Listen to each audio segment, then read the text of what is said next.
more local at 9. You're watching the Fox 42 News at 9. A death sentence one woman refused to accept, and a never-before-done procedure her doctor was willing to try. The medical miracle and the pair making the Heartland proud. And they come in your... Well, anytime the diagnosis is cancer, it'd be easy to immediately think the worst. And that's what one Nebraska woman was told when she found out she had cancer more than a year ago.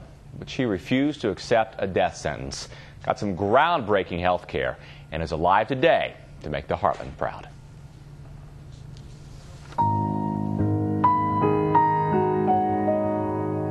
It was just after Christmas in 2006. Ruth Gerdes got the unthinkable diagnosis.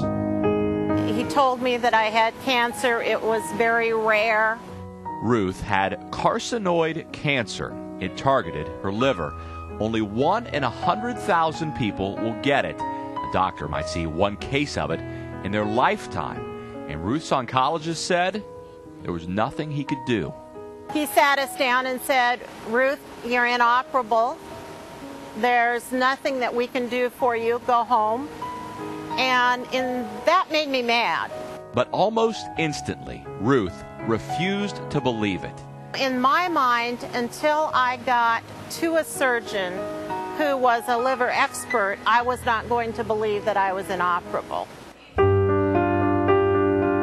And that is exactly what she did.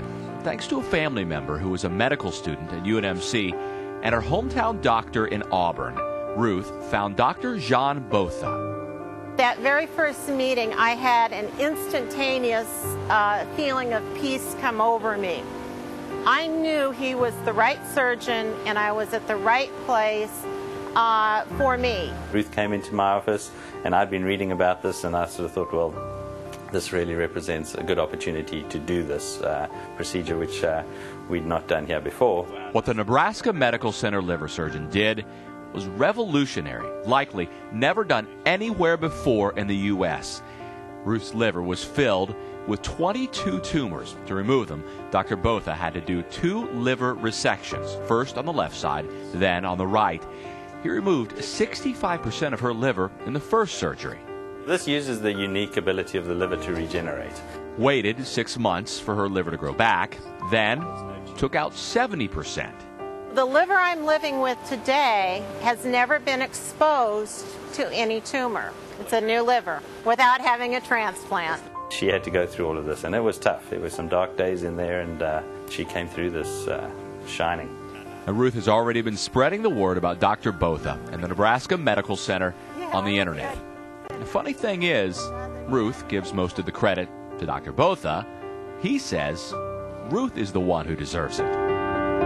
He gave me hope, not so much that I would be cured forever, but that I will have a good quality of life for a very long time. How much do you owe the success of the procedure to Ruth herself? Oh, 90% of it. Ruth was lucky to be in the right place at the right time. I think so.